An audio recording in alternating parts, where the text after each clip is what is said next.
નમસ્કાર મિત્રો, પાંચમું ચેપ્ટર સમાંતર શ્રેણી લેક્ચર 6ની અંદર તમારું ભવ્ય સ્વાગત છે. લેક્ચર 5 સુધી તમે જે બધા દાખલા હતા એની વ્યવસ્થિત રીતે પ્રેક્ટિસ કરી લીધી હશે. હવે આપણે લેક્ચર 6ની અંદર દાખલા નંબર 17થી જે બાકી દાખલાઓ હતા એ પૂર્ણ કરવાનો પ્રયત્ન કરીએ. ચલો, 17મો દાખલો છે, એની અંદર શું પ્રશ્ન આપેલો છે ટેક્સ્ટબુકમાં તમે મિત્રો ધ્યાન રાખતા રહેજો. તો ટેક્સ્ટબુકમાં આપેલું છે કે સમાંતર શ્રેણી 3, 8, 13 અપ ટુ 253 સમાંતર શ્રેણી આપેલી છે. આ જે સમાંતર શ્રેણી છે એનું છેલ્લેથી 20મું પદ શોધો. તો આ જે સમાંતર શ્રેણી આપેલી છે એનું છેલ્લેથી 20મું પદ શોધવાનું થાય છે. તો શું કરવાનું મિત્રો? છેલ્લેથી 20મું પદ શોધવા માટે આપણે આ જે શ્રેણી છે પહેલાં એને આપણે ઓબ્ઝર્વ કરીએ, ધ્યાન રાખીએ કે ભાઈ 3 હતા એના 8 થઈ ગયા, 5 વધ્યા, 8માં 5 વધ્યા 13 થયા. તો ટૂંકમાં સમાંતર શ્રેણીની અંદર આગળની સંખ્યામાં 5 ઉમેરવાથી પાછળની સંખ્યા મળે છે. તો આ રીતે 5 5 ઉમેરતા જઈએ તો છેલ્લામાં છેલ્લી સંખ્યા 253 મળે છે. એટલે આપણે જમણી બાજુ જઈએ તો 5 વધારવા પડે છે અને આ પ્રકારની શ્રેણી મળે.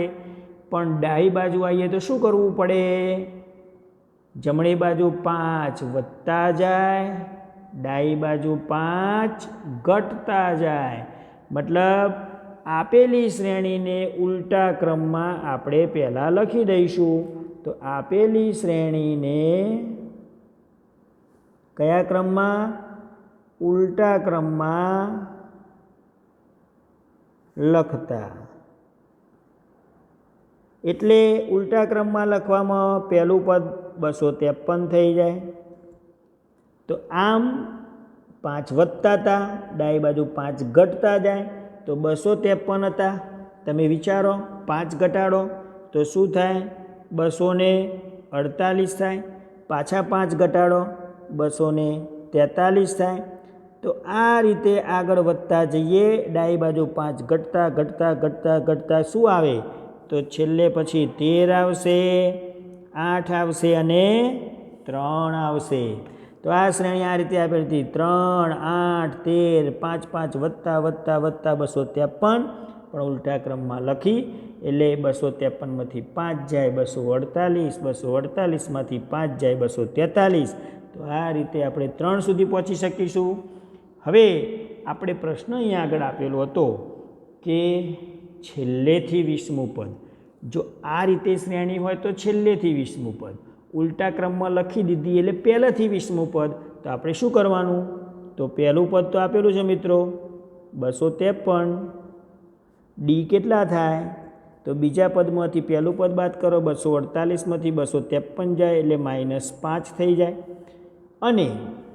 અને એ આપ્યો છે, ડી આપ્યો છે. શું શોધવાનું છે? 20મું પદ. તો 20મું પદ એટલે A20 કહેવાય. A20 કેવી રીતે મળે? A + 19Dથી મળે. ચલો, એ એટલે કેટલા આપેલા છે મિત્રો?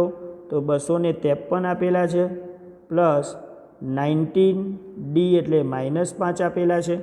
તો equal to 253 plus minus minus 19 55. તો 253માંથી 95 છે મિત્રો, તમે બાદ કરી દો તો શું મળે? તો આપેલી શ્રેણીનું કયું પદ? છેલ્લેથી 20મું પદ તમે મેળવશો 158. 13માંથી 5 જાય 8, 24માંથી 9 જાય એટલે 15. તો ધેરફોર આપેલી શ્રેણીનું, કઈ શ્રેણીનું? આપેલી શ્રેણીનું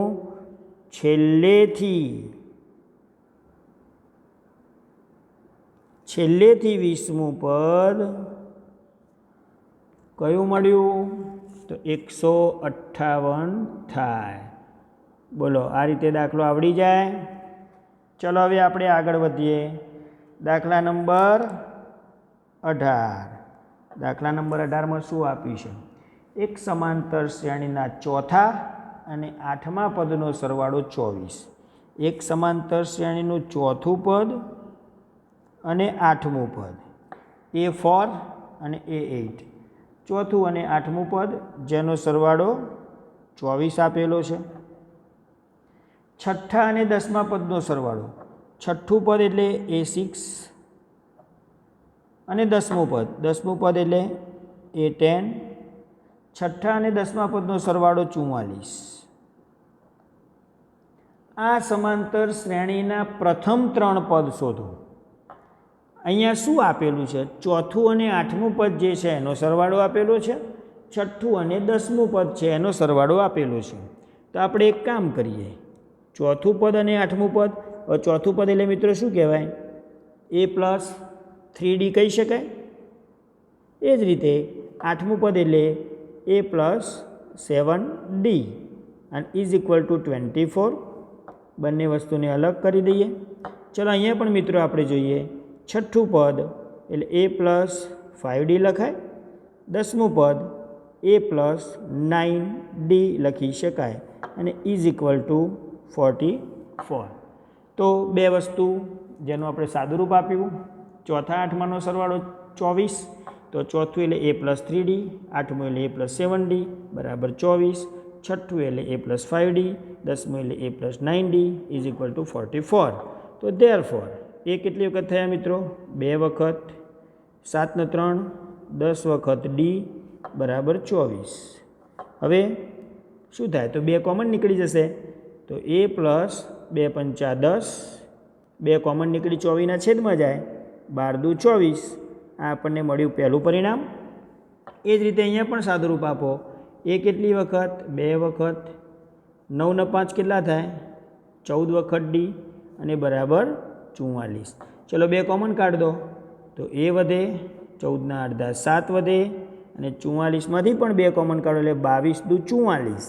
આ મળ્યું પરિણામ 2. મિત્રો અહીંયા આગળ પરિણામ 1 મળ્યું, પરિણામ 2 મળ્યું. હવે 1 અને 2નો આપણે લોપ કરી દઈએ એટલે જવાબ મળી જાય. તો 1 અને 2નો શું કરવાનું કીધું? લોપ કરવાનું કીધું. તો લોપ છે એમાં પરિણામ મોટું પહેલાં લખવાનું. A+7D =22. A+5D =12. લોપ કરવો છે માઇનસ માઇનસ માઇનસ. હવે એ છે નીકળી જાય. 7માંથી 5 જાય. 2 વખત D. 22માંથી 12 જાય. 10 વધે. તો Dની કિંમત 2 છેદમાં જાય. 2 પંચા 10. તો આ રીતે આપણે D બરાબર 5 શોધ્યો. D બરાબર 5 શોધ્યો. હવે Dની કિંમત પરિણામ 1માં તમે મૂકો અથવા 2માં મૂકો. તો Dની કિંમત 1માં મૂકતા પરિણામ 1 શું? તો A+5D, D એટલે 5 બરાબર 12. A બરાબર 12 માઇનસ 5નો 5 સાથે ગુણાકાર 25 જમણી બાજુ લઈ ગયા. A બરાબર 12માંથી 25 જાય એટલે -13 મળે. તો મિત્રો અહીંયા આગળ આપણે A શોધ્યા અને D શોધ્યા. A શોધ્યા અને D શોધ્યા. પણ અહીંયા આગળ પ્રશ્ન હતો કે શ્રેણીના પ્રથમ 3 પદ. અહીંયા આગળ આપણે પ્રથમ 3 પદ છે એ શોધવાના છે. તો જુઓ મિત્રો, પ્રથમ 3 પદ છે એ કેવી રીતે શોધી શકાય? તો પ્રથમ 3 પદની અંદર આપણે પહેલું પદ આપણે પહેલાં શોધ્યું. તો પહેલું પદ એટલે A1. A1 એટલે A કહેવાય. A બરાબર કેટલા મળ્યા? -13 હમણાં શોધ્યા. પછી A2. A2 એટલે પહેલા પદની અંદર D ઉમેરી દેવાનો. પહેલું પદ એટલે -13 અને D છે મિત્રો કેટલા મળ્યા? 5 મળ્યા. તો -13માં 5 ઉમેરો કેટલા થાય? -8. એ જ રીતે ત્રીજું પદ શોધવું છે. ત્રીજું પદ એટલે બીજા પદની અંદર D ઉમેરવાથી મળે. તો બીજું પદ -8 અને D મિત્રો 5 છે. -8માં 5 ઉમેરવો એટલે -3 થાય. તો ધેરફોર માગેલા પદો, માગેલા 3 પદો. કેટલા પદો માગ્યા હતા? 3 પદો. કયા કયા? પહેલું પદ, બીજું પદ અને ત્રીજું પદ. તો એનો ફાઇનલ આન્સર મળ્યો. બોલો મિત્રો, આવડી ગયો દાખલો આ રીતે? તો હવે આપણે આગળ વધીએ. દાખલા નંબર 19, જે કૂટ પ્રશ્ન આપેલો છે, વ્યવહારિક કૂટ પ્રશ્ન, કેવી રીતે એનું સોલ્યુશન છે આપણે લાવીશું. દાખલા નંબર 19ની અંદર પહેલાં આપણે પ્રશ્ન છે શું આપ્યો છે, પ્રશ્ન સમજીએ. તો પ્રશ્ન અંદર આપેલો છે કે સુબ્બારાવે 1995માં ₹5000ના વાર્ષિક વેતનથી કામ શરૂ કર્યું. એટલે કોઈ એક વ્યક્તિ છે કે જેમણે નોકરી ચાલુ કરી 1995માં, પગાર હતો 5000. મતલબ કે પ્રથમ વર્ષની આવક ₹5000. પ્રથમ વર્ષની આવક કેટલી મિત્રો? ₹5000. તો પ્રથમ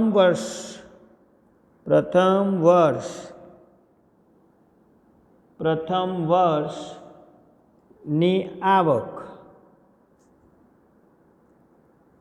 આમ તો પ્રથમ વર્ષની આખા વર્ષની નહીં, પણ પ્રથમ વર્ષની માસિક આવક એવું સમજવાનું. તો પ્રથમ વર્ષની આવક કેટલી? ₹5000. ઓકે, પ્રથમ વર્ષની આમ તો માસિક આવક હોય. તો બીજા વર્ષ હવે શું કહે છે કે તેમને દર વર્ષે ₹200ની વેતન વૃદ્ધિ મળે છે. એટલે દર મહિને ₹200નો વધારો. એટલે પહેલા વર્ષની નોકરી કરી ત્યારે દર મહિને ₹5000 મળતા હતા. બીજા વર્ષે શું થયું? તો દર મહિને, એટલે કે દર મહિને ₹200 વધ્યા. એટલે બીજા વર્ષની આવક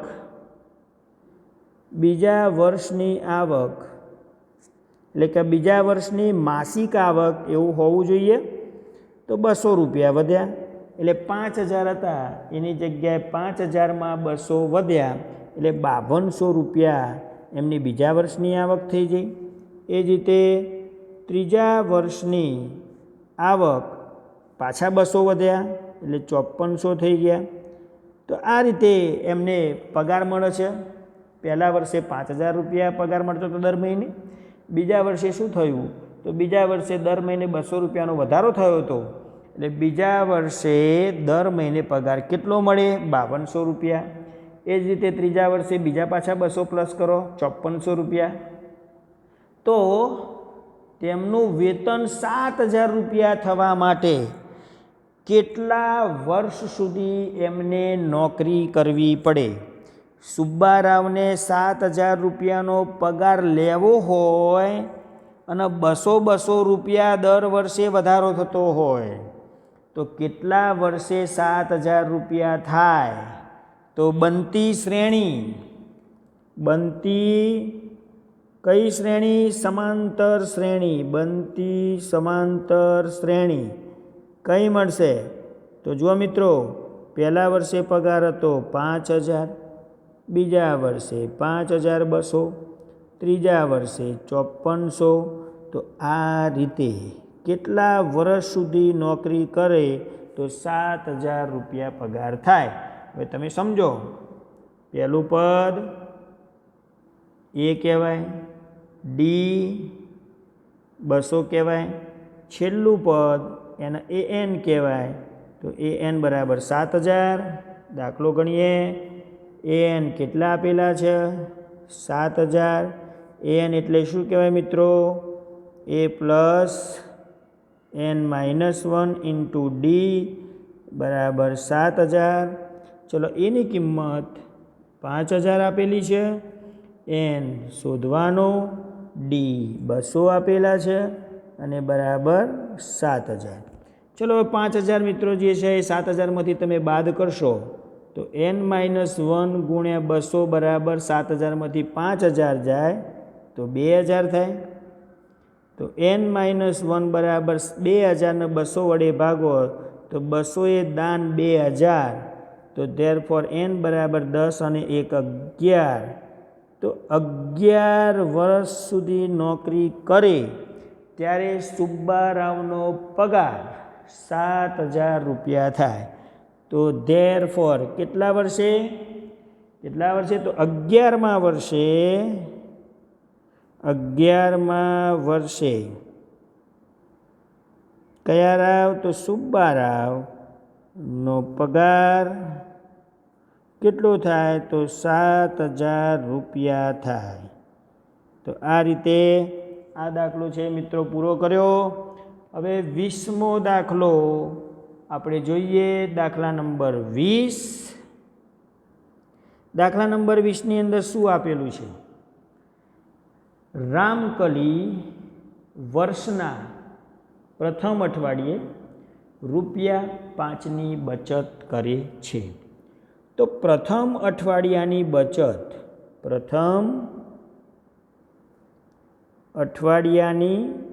બચત કેટલી? ₹5. હવે આગળ તમે પ્રશ્ન જુઓ. પછી તેની અઠવાડિક બચતમાં 1.75નો વધારો કરે છે. એટલે પહેલા અઠવાડિયે ₹5 બચાયા. પછી શું કર્યું? તો બીજા અઠવાડિયે પહેલા વર્ષે વર્ષનું પહેલું અઠવાડિયું ₹5. બીજા અઠવાડિયે શું કરશે? તો ₹1.75 વધારે બચત કરે છે. એટલે બીજા અઠવાડિયાની બચત ₹5 અને 1.75નો વધારો કર્યો. એટલે 5 ને 1 6.75 બચત કરે છે. હવે ત્રીજા અઠવાડિયે પણ આ જ રીતે હવે શું કરે છે? તો જે આગળ જે બચત કરી હતી એની અંદર તમારે શું ઉમેરી દેવાનું? 1.75 છે એ ઉમેરી દેવાના. તો તમે પહેલા અઠવાડિયે 5માં આપણે ઉમેર્યા 1.75 એટલે શું મળ્યું? 6.75. ત્રીજા અઠવાડિયે બચત 6.75 એટલે બીજા અઠવાડિયે જે બચત હતી એમાં પાછા 1.75 ઉમેરી દો એટલે 8.50 થશે. ટૂંકમાં મિત્રો અહીંયા આગળ તમે જોઈ શકો છો. તો ધેરફોર બનતી શ્રેણી કયા પ્રકારની શ્રેણી મળે? તો પહેલા અઠવાડિયે બચત 5, બીજા અઠવાડિયે બચત 1.75 વધારી એટલે કેટલી થઈ? 6.75. ત્રીજા અઠવાડિયે પાછા 1.75 ઉમેર્યા 8.50. આ રીતે આપણે બચત કરતું રહેવાનું છે. અને કયા અઠવાડિયે એમની બચત ₹20.75 થશે? કયા અઠવાડિયે એમની બચત 20.75 થાય? આવો અહીં આગળ પ્રશ્ન આપેલો છે. તો આ શ્રેણી મિત્રો કેવી દેખાય છે તમને? તો આ શ્રેણી છે સમાંતર શ્રેણી છે. એમાં A આપ્યા છે, D આપ્યા છે અને AN આપેલા છે. એનું તમે સાદું રૂપ આપો. સેમ મેથડ આગળના 19મા નંબરના દાખલાની રીતે તમે આ દાખલો છે એ ગણી શકો છો. ઓકે, તો આ દાખલો છે એ તમે પૂરો કરી દેજો. હવે મિત્રો આપણે એક સરસ મજાની વાત કરવી છે. આપણે અહીંયા આગળ જોયું કે સમાંતર શ્રેણી હોય એના nમા પદ ને an કહેતા હતા. તો nમું પદ કેવી રીતે શોધી શકાય? nમું પદ આપેલું હોય, ડિફરન્સ આપેલું હોય તો પહેલું પદ કેવી રીતે શોધી શકાય? તો આ રીતે આપણે અલગ અલગ પ્રકારના દાખલાઓની માહિતી મેળવી. હવે એક બહુ ઇન્ટરેસ્ટિંગ ઇતિહાસની અંદર આ રીતે એક શિક્ષક હતા. એમણે બધા બાળકો હતા એ સ્કૂલમાં અવાજ કરતા હતા અને સાહેબ કંઈક કામની અંદર વ્યસ્ત હતા. તો છોકરાઓ અવાજ ના કરે એ માટે એમણે શું કર્યું? તો એક પ્રશ્ન એમને આપી દીધો કે બેટા તમે 1 થી 100 સંખ્યાઓ જે છે 1, 2, 3, 4 તો આપણે સંખ્યાઓનો સરવાળો કરવા આપી દીધો. કઈ સંખ્યાઓનો સરવાળો? તો 1 + 2 + 3 + 4 + 5. તો આ રીતે સંખ્યાઓનો તમે સરવાળો કરી દો. ક્યાં સુધી? તો આ રીતે ટોટલ 100 સુધી તમારે બધાએ ભેગા થઈને સરવાળો કરવાનો છે. 1 થી 100નો સરવાળો કરીને બતાવવાનો એવું શિક્ષકે દાખલો આપ્યો બધા બાળકોને ગણવા. તો એક બાળક 1 જ મિનિટની અંદર એનો સરવાળાનો જવાબ કેટલો છે વિથ પ્રૂફ કેવી રીતે જવાબ આવ્યો એ લઈને મિત્રો આવી ગયો અને શિક્ષકને આપ્યું અને શિક્ષકને જે જવાબ આવ્યો તો એ શિક્ષક છે આશ્ચર્યચકિત થઈ ગયા.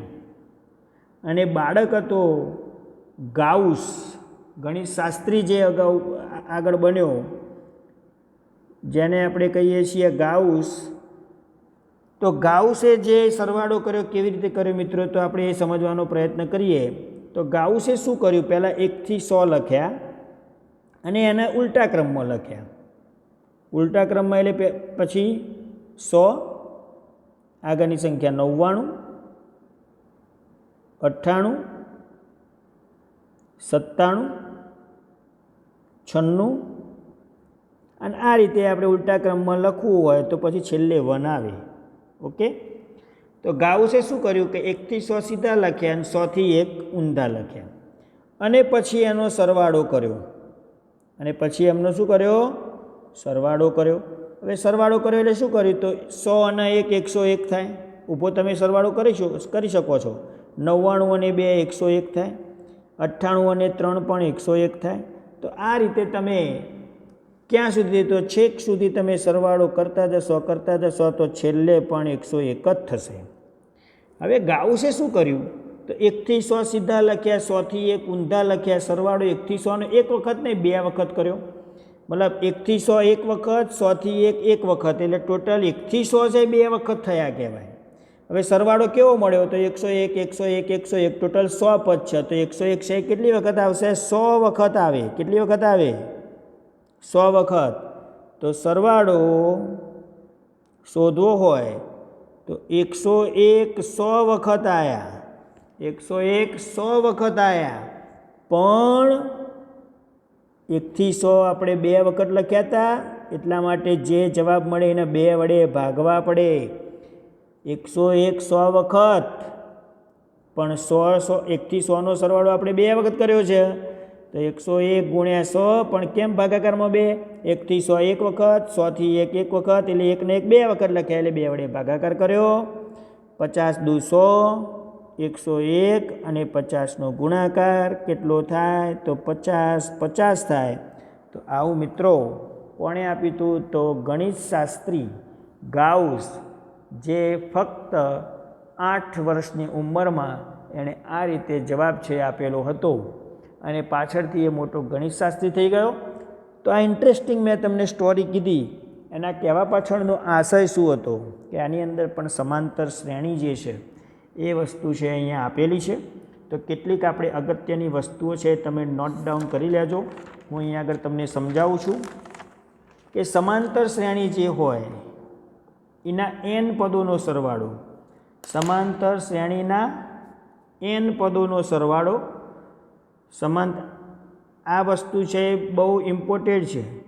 એ ઇમ્પોર્ટન્ટ છે, તમારે યાદ રાખવાનું છે. આ વસ્તુ છે તમારે બરાબર યાદ રાખી લેવાની. સમાંતર શ્રેણી એનમાં પદ શોધવા માટેની તો આપણે ચર્ચા કરી દીધી. હવે આપણે શું કરીએ છીએ? તો n પદોનો સરવાળો છે કેવી રીતે થાય? તો આ પોઈન્ટ છે તમારે બરાબર યાદ રાખવાનું થશે. બરાબર છે? ચલો આપણે લખીએ કે સમાંતર શ્રેણીના n પદોનો સરવાળો જેને સંકેતમાં મિત્રો કહેવાય Sn. વંચાય કેવી રીતે? Sn એટલે કે n પદોનો સરવાળો. Snનું સૂત્ર એસએનનું સૂત્ર મિત્રો છે n/2, n/2, n/2 કૌંસમાં 2a plus n-1 into D. આ n પદોના સરવાળા માટેનું સૂત્ર છે. સૂત્ર કયું કીધું મિત્રો? Sn is equal to n/2 2a plus n-1 into D. n પદોના સરવાળાને આપણે હવે એક કામ કરીએ. આ જ વસ્તુનું આપણે આ સૂત્ર તરીકે તમારે યાદ રાખવાનું છે. આ સૂત્ર યાદ રાખવાનું છે. હવે હું થોડું અહીંયા આગળ કામ કરું છું કે n/2 એમના એમ જ 2a છે એને આપણે લખી શકાય a પ્લસ a. 2a છે એને શું લખી શકાય? a plus a. અને પાછળનું પદ જે n-1 ઇન્ટુ ડી છે એને હું રવા દઉં છું. હવે મિત્રો તમે જોઈ શકો છો કે n/2 પહેલો a અને પાછળનું આખું પદ જે છે a plus n-1 into D. તો a પ્લસ પાછળ જે a plus n-1 into D છે જેને આપણે an પણ કહી શકાય. અને anની જગ્યાએ બીજી વસ્તુ પણ કહી શકાય n/2 a પ્લસ an એટલે l એટલે લાસ્ટ પદ, છેલ્લું પદ હોય ને શું કહેવાય? તો છેલ્લું પદ હોય ને an પણ કહેવાય અને l પણ કહેવાય. તો અહીંયા આગળ એસએનના મિત્રો બે સૂત્રો છે તમારે બરાબર યાદ રાખવાના. આ બીજા નંબરનું સૂત્ર Sn is equal to n/2 a plus n a plus l. અહીંયા પહેલું સૂત્ર n/2 2a plus n-1 into D. આ પહેલું સૂત્ર. તો આ બંને સૂત્રો તમારે યાદ રાખવાના છે. આ સૂત્ર નંબર 1 n પદોના સરવાળાનું સૂત્ર, અને આ બીજું સૂત્ર પણ મિત્રો તમારે યાદ રાખવાનું. તો બંને સૂત્રોના ઉપયોગથી હવે આપણે પાછળના દાખલાઓ જે સ્વાધ્યાય 5.3 છે એ ગણવાનું થશે. ઓકે, તો આ બંને સૂત્રો તમે યાદ રાખજો. હવે કેટલીક માહિતી તમને જે આપું છું એ પણ તમે યાદ રાખજો કે પ્રાકૃતિક સંખ્યાઓનો સરવાળો, એટલે ધારો કે પ્રાકૃતિક સંખ્યાઓ એટલે કે 1 2 3 4 આ રીતે પ્રાકૃતિક સંખ્યાઓનો સરવાળો આપણે એનમાં પદ સુધી, એટલે ધારો કે એનું છેલ્લું પદ એનમું હોય તો n પદોના સરવાળા માટેનું સૂત્ર છે મિત્રો તમે યાદ રાખજો n+1/2. આ તમારે સૂત્ર છે યાદ રાખવાનું. પ્રાકૃતિક સંખ્યાઓનો સરવાળો શોધવા માટેનું સૂત્ર n+1/2. તો કેવી રીતે આવ્યું? તો મિત્રો મેં તમને આગળ કીધું હતું કે ગાઉસે શું કર્યું? તો 1 થી 100 લખ્યા અને 100 થી 1 લખ્યા. 1 થી 100 એટલે 100 પદ કહેવાય. અહીંયા 100 પદ એટલે 100ની જગ્યાએ અહીંયા શું આપ્યા છે? n આપ્યા છે. 1 થી 100નો સરવાળો કર્યો અને 100 થી 1નો સરવાળો કર્યો એટલે 1 થી 100 અને 100 થી 1 ઊભો સરવાળો કર્યો એટલે 101 101 101. મતલબ કે 101 100 વખત. 101 એટલે 100 વત્તા 1 કેટલી વખત? 100 વખત અને ભાગાકારમાં 2. એટલે આ જે સૂત્ર છે એ કેવી રીતે આવ્યું છે? ગાઉસની મદદથી જ આવ્યું છે. આ પણ સૂત્ર શું છે? n/2 પહેલું પદ વત્તા છેલ્લું પદ. એ જ રીતે પ્રાકૃતિક સંખ્યાઓનો સરવાળો શોધવા માટેનું સૂત્ર n+1/2. આ સૂત્ર છે તમારે યાદ રાખવાનું. ધારો કે મિત્રો બેકી સંખ્યાઓ હોય એટલે કે ધારો કે 2 હોય 4 હોય 6 હોય 8 હોય અને એવી આપણે અનંત બેકી સંખ્યાઓ. તો બેકી સંખ્યાઓ એટલે n પદોના સરવાળા માટેનું સૂત્ર એટલે કે છેલ્લું એનું પદ, બેકી સંખ્યાનું છેલ્લું પદ કયું હોય? તો 2n હોય. તો આપણે શું કરવું પડે? તો આના માટે સિમ્પલ 2 કોમન કાઢી દીધા. અંદર શું વધ્યું? તો 1 2 3 અપ ટુ ક્યાં સુધી? તો 2 કોમન કાઢ્યા એટલે અહીંયા n જ વધવાના. તો બેકી સંખ્યાઓનો સરવાળો 2 તો એમને એમ જ. હવે આનું મેં સૂત્ર કીધું કે 1 થી nનો સરવાળો કરવો હોય તો n+1/2. 1 થી nના સરવાળા માટેનું સૂત્ર n+1/2. અહીંયા 2 2 છે મિત્રો નીકળી જાય, એટલે n+1. આ કોના માટેનું સૂત્ર આવ્યું? તો બેકી પ્રાકૃતિક સંખ્યાઓનો સરવાળો શોધવા માટેનું સૂત્ર, જે તમારે યાદ રાખવાનું. તો આ સૂત્ર પણ તમારે યાદ રાખવાનું. કોના માટે? યુગ્મ સંખ્યાઓ જે હોય એમનો સરવાળો શોધવા માટેનું સૂત્ર n+1. આ સૂત્ર છે તમારે યાદ રાખવાનું. એ જ રીતે મિત્રો અયુગ્મ સંખ્યાઓ એટલે 1, 3, 5, 7. અયુગ્મ સંખ્યામાં શું હોય? તો એની અંદર 2n-1, એનું છેલ્લું પદ છે 2n-1 લખાય. આ રીતે અનંત સુધી તમે આગળ વધો તો 2n-1 એ એનું છેલ્લું પદ કહેવાય. આ અયુગ્મ સંખ્યાઓ અને એનું સરવાળા શોધવા માટેનું સૂત્ર છે n². તો આ વસ્તુ તમારે યાદ રાખવાની. પહેલાં પ્રાકૃતિક સંખ્યાઓનો સરવાળો શોધવાનું સૂત્ર nn+1/2. યુગ્મ સંખ્યાઓનો સરવાળો શોધવાનું સૂત્ર nn+1. અયુગ્મ સંખ્યાઓનો સરવાળો શોધવા માટેનું સૂત્ર n². ઓકે, તો આટલા સૂત્રો તમે બરાબર યાદ રાખજો. હવે પછીના લેક્ચરની અંદર આપણે આગળનું સ્વાધ્યાય છે પૂર્ણ કરીશું. ઓકે, ચલો સેફ રહેજો બધા, ઘરની અંદર જ રહેજો. Bye bye.